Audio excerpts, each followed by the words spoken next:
Le journal de l'économie avec Myriam Mascarello. Bonsoir Myriam. Bonsoir Raphaël. Et on en parlait, donc un sommet a réuni à l'Elysée cet après-midi 24 des 28 chefs d'État et de gouvernement européens autour de la question du chômage des jeunes.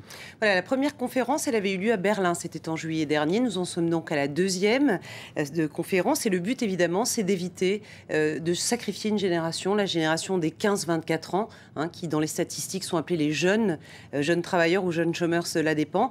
Et avec la crise des subprimes puis la crise de la dette, eh bien on compte à peu près 6 millions de jeunes qui sont au chômage dans l'Union européenne. C'est donc une urgence et une priorité politique. Alors le but de cette conférence est à la fois donc de faire une sorte de benchmark, une étude de marché en quelque sorte, des politiques qui sont menées en faveur de ces publics pour voir laquelle est la meilleure et encourager cela à l'échelle de l'ensemble des pays. Et puis c'est donc pour faire aussi le bilan des décisions et des axes qui avaient été établis déjà lors de la première conférence et notamment cette initiative, la garantie jeunesse, financée à hauteur de 6 milliards d'euros au sein de l'Union européenne, dont François Hollande nous rappelle les grandes lignes. Écoutez. La garantie jeunesse, c'est ce qui permettra à chaque jeune de pouvoir disposer ou d'un emploi, ou d'une formation, ou d'un accompagnement. Bref, d'une solution.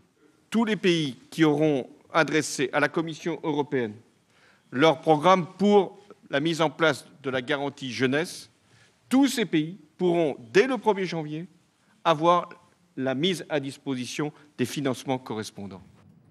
Et en France, François Hollande donc maintient cet objectif d'inverser la courbe du chômage pour tout le monde. En l'occurrence, là, il a été interrogé sur les jeunes et il assure que l'inversion de la courbe du chômage pour les jeunes est acquise.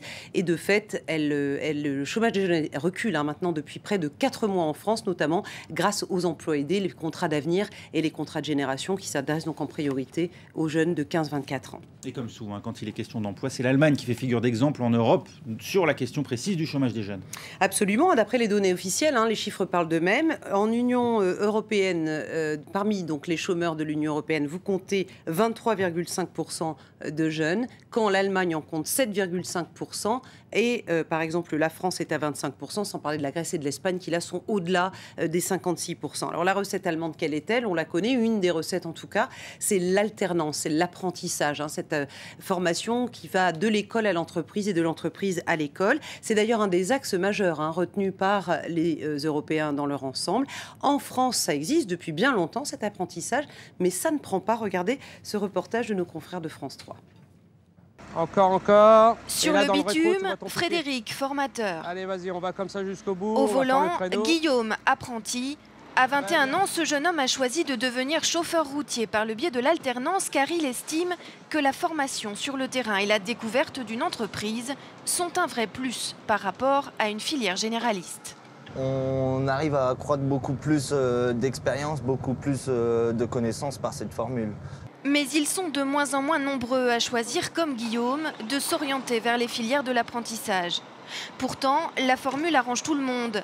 Les patrons qui bénéficient d'avantages financiers et les jeunes, pas toujours faits pour le système scolaire classique.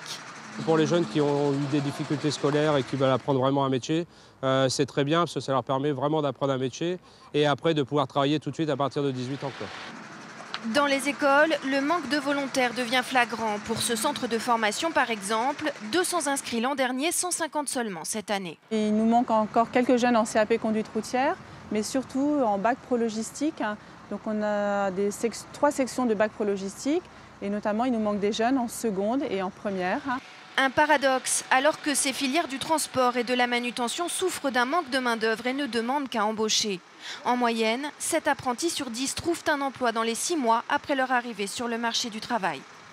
Évidemment, pour créer de l'emploi, Myriam, il faut d'abord la croissance. Et de ce point de vue-là, les prévisions de la Banque de France sont plutôt encourageantes. Oui, pour la France, au dernier trimestre, celui que nous sommes en train de vivre, le 4e, la croissance serait de 0,4%. Ce sont les dernières estimations de la Banque de France et elles rejoignent les dernières estimations de l'INSEE. Donc c'est plutôt crédible. Alors évidemment, c'est aussi largement insuffisant pour faire reculer le chômage, puisqu'en France, pour faire reculer le chômage, il faut une croissance d'au moins 1% et plutôt d'1,5% en fait.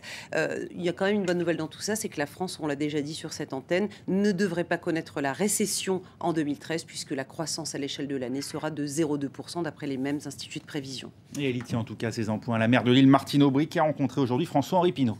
Oui, puisque évidemment au cœur de tout ça, il y a la Redoute. Vous savez que le groupe Kering se recentre sur le luxe, qu'il va donc céder la Redoute. On ne sait pas encore exactement à qui. Il y aurait 2 candidats, 2 repreneurs, mais au passage, il y aura probablement suppression d'emplois et probablement la suppression de 700 emplois. Donc aujourd'hui, effectivement, le patron de Kering et Martine Aubry, maire de Lille, se sont rencontrés, puisque la plupart des emplois de la Redoute supprimés seraient dans le Nord. Et Martine Aubry semble à peu près rassurée, pas encore complètement, puisqu'elle dit que le repreneur sera choisi, d'après Kering bien sûr, en fonction de sa pérennité sur le plan industriel, donc de l'activité de la Redoute et du maintien de l'emploi à la Redoute. On passe à présent à la clôture des places financières européennes.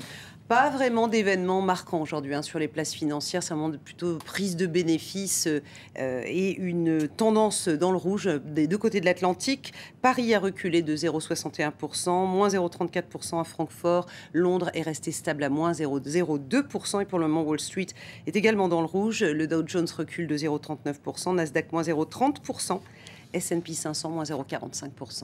On essaie à présent de percer ce qui se trame actuellement à Pékin, au siège du comité central du Parti communiste chinois, qui est en train quand même de jeter les bases de l'avenir du pays en matière économique. Oui, alors on pourrait croire à une vraie révolution, quelque sorte, dans la révolution, puisque le comité central du parti a dit qu'il accorderait désormais au marché un rôle décisif. Voilà qui est étonnant dans une société qui n'est pas officiellement capitaliste, ou en tout cas qui a un capitalisme d'État, un capitalisme qui n'est pas celui que nous connaissons dans les pays occidentaux.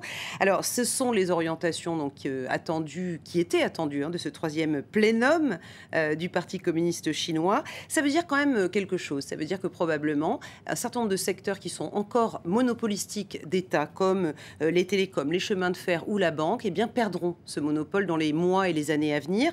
Ça veut peut-être dire aussi que les paysans qui ne sont pas vraiment propriétaires de leur terre, dans la mesure où ils n'ont pas le droit de la vendre, pourraient peut-être récupérer une propriété pleine et entière.